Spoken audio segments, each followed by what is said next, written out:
AIW fans, I'm here with quite possibly the most controversial addition to the NIXON group. It's the Necro Butcher. Adios. Necro, I appreciate you sitting down with me, giving me this time to get the scoop. Trying to catch my breath anyway, so it's all good. Well, the last time you were in AIW, I had brought you in. You took care of business for me. I appreciated that. There was controversy then between yourself and the AIW owners, and we're going to get to that. And I'm guessing that that leads to you coming into NIXON. Exactly. Now, you did work for AIW in the past, like I said. I managed you. What did you think of AIW at the time? At the time? Well, I mean, wrestling is my job. You know, last time I earned any income outside of wrestling, well, besides a movie, obviously, I worked in like a furniture warehouse in like Dover, Delaware, in like 2002. So wrestling is my job. You know, I'm always looking for new places to work. You know, I try to contribute not just physically but mentally as well when I'm able to, and that's my job, man. You know what I'm saying? So I got 6 kids. You know, currently paying child support on 4. 2 more I'm about to get hit with. So it is what it is, man. Just trying to make a living, you know. All right, well, now you wanted full-time, you wanted to be in AIW full-time and that didn't happen? Or they wanted you to be in full-time? I know there was a problem there initially. Well, from my point of view, I lived Newcastle, Pennsylvania. When I first started working for AIW, I lived in Newcastle, Pennsylvania, which is about 90 minutes from here. You know, and if you look at my resume, not just counting the movie, you know, I've been in Japan 21 separate times. You know, twice for 3 months. So that's so probably a year of my life I spent in Japan, not counting the movie. 3 years in Ring of Honor. I think if you stack the entire locker room's resumes on top of each other, it might come close to comparing, you know, to what I've done. I've never been like WWF or TNA or no place like that, but I've done what I've done for a reason. I'm obviously not completely goddamn horrible. I wouldn't have done what I've done so far. Right, right. So it's a pride thing. There's a show 90 minutes down the road that has some young up-and-coming guys. Some guys that later went on and done some good things. So to me, I was like, well, man, the show's only 9 minutes away. Why ain't I a part of that? What's wrong with me? Why can't I go there and work, you know? Mm-hmm. Well, that brings me to the point where the ownership side of AIW, they claim that you wanted to start your own Fed and take over Cleveland, which is obviously AIW territory. Completely not the case, but if that's what they want to believe, then good for them. The situation was I was working for some fellas in Youngstown, which is an hour from here, you know, and I talked to the people in Youngstown had talked about expanding, and their roster wasn't that deep at the time, physically or mentally. Right. So they had approached me about helping them out with the mental side of things. You know, so I was like, well, sure. You know, they brought me into their show. They treated me real nice, paid me real good, even bought me more beer than I could drink. You know, so hey, I don't know about that. You know, more beer than I could drink in a little bit of time. Right. You know, right. so they, hey, if you guys are trying to do this, I'm happy with the way y'all treated me. So let's run with it. Let's run with it. You know. Well, there's the incident that happened that really brought the heat between you and AIW, and that was at their show last year, They Live. Correct. You showed up with an AIW fan. Correct. Billy Johnson. Billy Johnson. What's up, Billy? I miss you, buddy. In a limousine. Correct. Wearing a suit and tie. Correct. Okay, now, they had a problem with this. Which is silly. Okay. Which is silly. My friend Billy, he's like a agent for jockeys. So he's a relatively well-off fella, you know, and from time to time he would take me out for drinks. One particular, we lived in the same town. We lived in Chester, West Virginia together. Well, I think he lived in Newell, which is right next to Chester. That's right, yeah.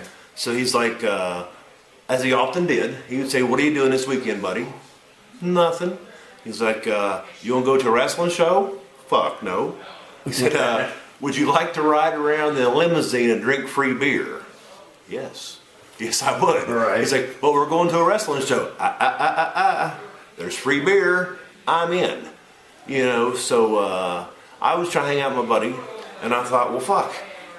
I can say, I'm allowed to cuss on this thing, right? You can say whatever you want. I'm blowed up, man. I just got done wrestling like 4 guys at once, man. I'm all tired and shit. It don't matter if I wrestle. And you had arguably the most intense match in AIW history. Well, it don't matter if I wrestle 2 minutes or 20 minutes. I'm still horribly blown up. You got a knot on your head. Same amount. So anyway, so we're going to the show. So my friend says, hey, we're going to ride in a limousine. Well, I thought, well, what the fuck? If I'm going to ride in a limousine, you know, and I ain't going to roll out of the limousine in my sweatpants and my t-shirts, you know. So I wore like my best fucking suit. Okay. Which should have been a clue that I wasn't going to do shit. Okay. Had I showed up with no shirt, no shoes, some bloody goddamn dungarees, perhaps I might have been looking for trouble. Right. But then again, in the history of me, is there ever any story of me ever like jumping the guardrail and attacking someone on some show I ain't booked on? No. I've never heard of it. I was going to drink free beer and ride a limousine with my friend. I thought, well, fuck, I'll dress up.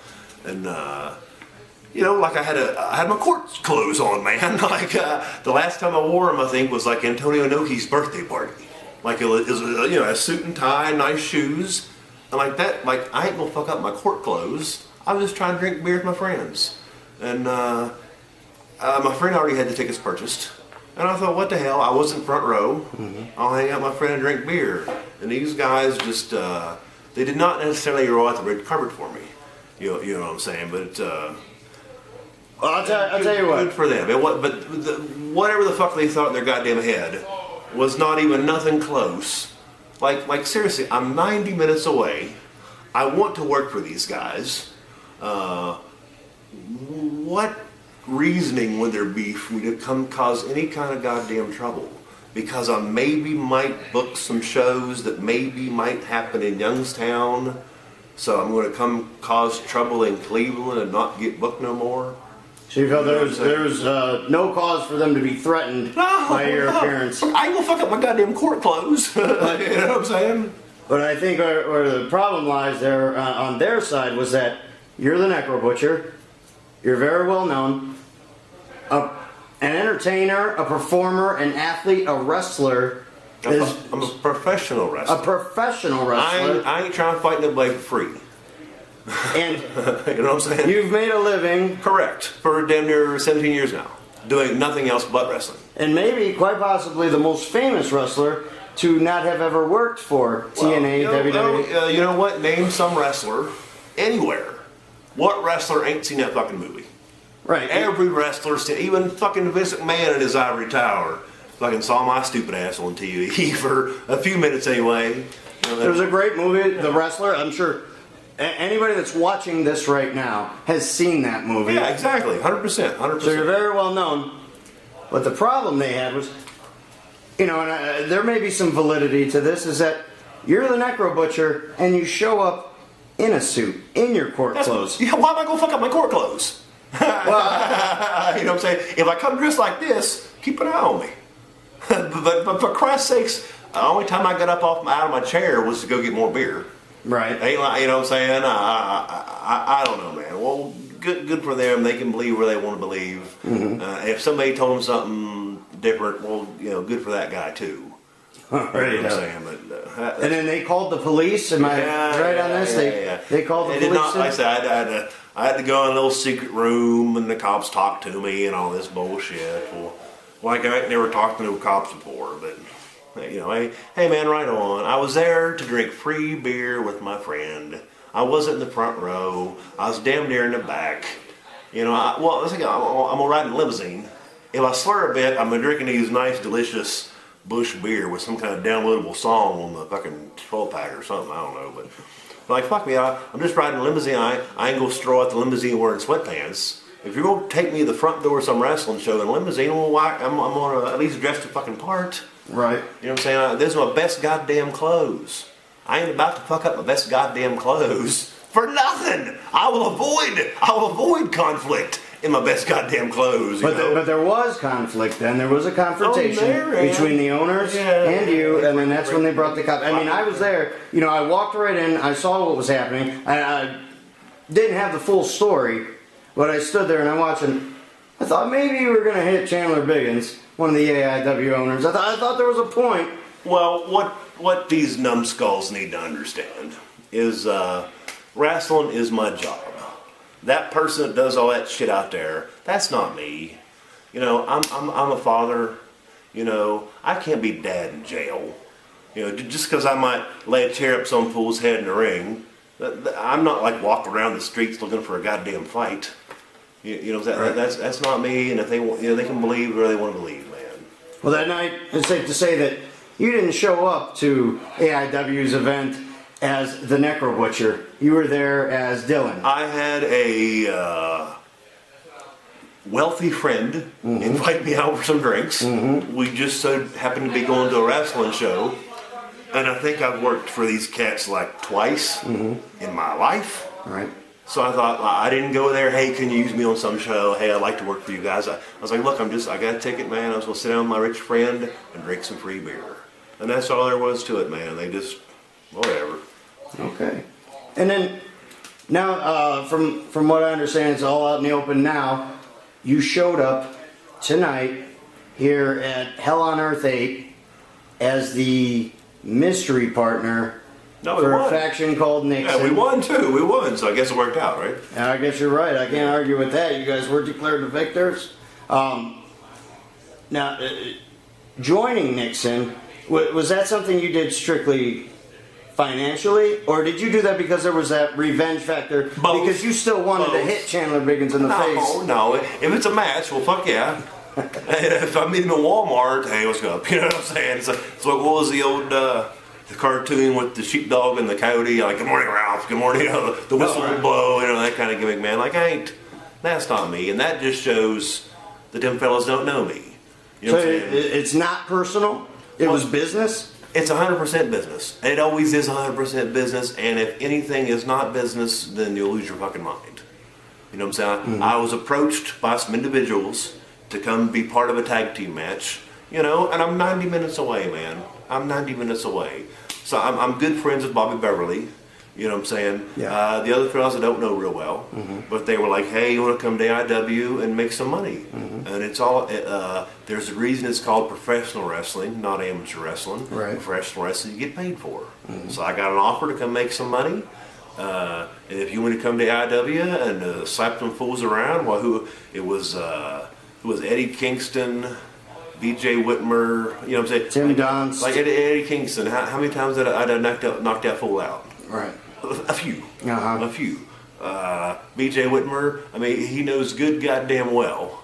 You know, ain't nobody ever come close to killing that guy like I have at night in Dayton, Ohio. And if he didn't have the whole ring up on our locker room at his back, it would have been a different story.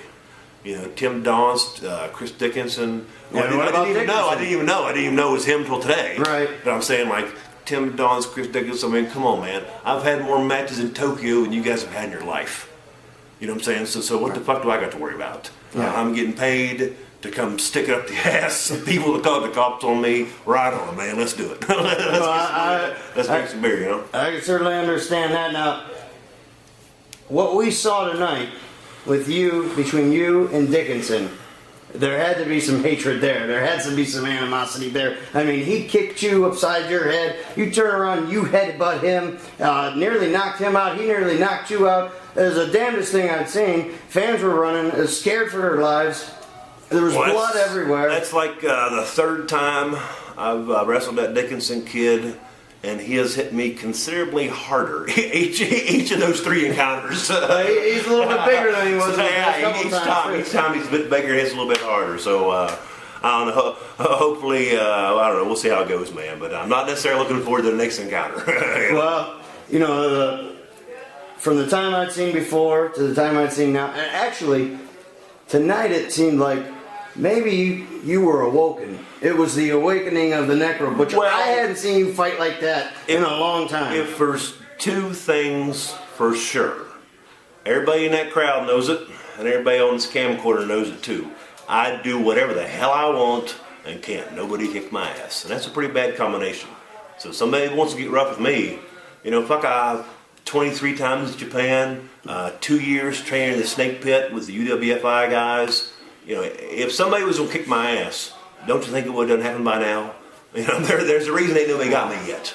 Yeah, well, it was brutal, it was intense, it was bloody, it was a war. And I think the after effects are going to be felt for a long, long time. One last thing I want to ask you about real quick is Necro Pro Wrestling. I mean, I commentated that show. That was in West Virginia. It wasn't even named Necro Pro Wrestling until maybe 2 hours before the show. Just because they told me I had to pick a name, I'm like, what the fuck? It's one goddamn show. We don't need a fucking name for one show, but right on. But that was the same deal. Like the guy that brought me to IW in the limousine where they got the cops and whatnot. That guy wanted to run a show.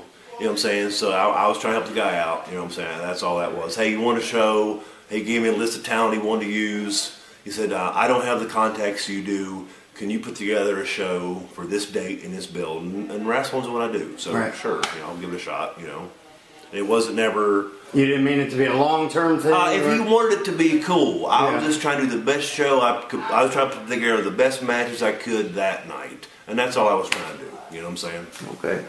Looking back in hindsight, you can say, well, fuck, he was clearly going to cause trouble because he did this one show. One show with no return date. You know what I'm saying? He did one show in the middle of nowhere, West Virginia, 6 months later. So clearly he was going to cause trouble. Or no. You know what I'm saying? It ain't like that, man. You know, find me, of the many personal allegations against me, you find somewhere where somebody says I went and fucked up some show I wasn't booked on. I fucking ran shows. You know what I'm saying? I don't want to become fucking on my show. Right. And if I want to work with these guys, what good does it do to come cause trouble? I was just drinking free beer with my friend Billy. That's all it was to it, man. And those guys got it all twisted and that led to tonight. Good for them. I mean, it comes in a full circle. You know, that perhaps if things had not went down that night the way they did, maybe I wouldn't have got the phone call from Bobby Beverly that I did. Hey, you want to do this angle with us? Fuck yeah. Yeah. You know what I'm saying? Stick it up their ass. The guys that wouldn't fucking use me for all that shit. Sorry, man. Oh, you're good. You're good. I'm sure the fucking Bush beer ain't helping. Well, Necro Butcher, I appreciate you sitting down here, talking with me. Hell of a war we saw tonight. Yeah, I don't know if you're here to stay. I don't know what your arrangement is. I don't know what the future holds for you and AIW and NIXON. Nor do I. Nor do I. Maybe it's better that way. Maybe it is. Well, AIW wrestling fans, I'm Aaron Bauer, here with The Scoop. This is the Necro Butcher, family man. I was paid one Budweiser to do this interview, by the way. Professional wrestler. Hey, right on, I appreciate you taking the time. That's Necro Butcher's NIXON tape, and we'll see you next time. I don't know if I want there to be a next time for another NIXON tape.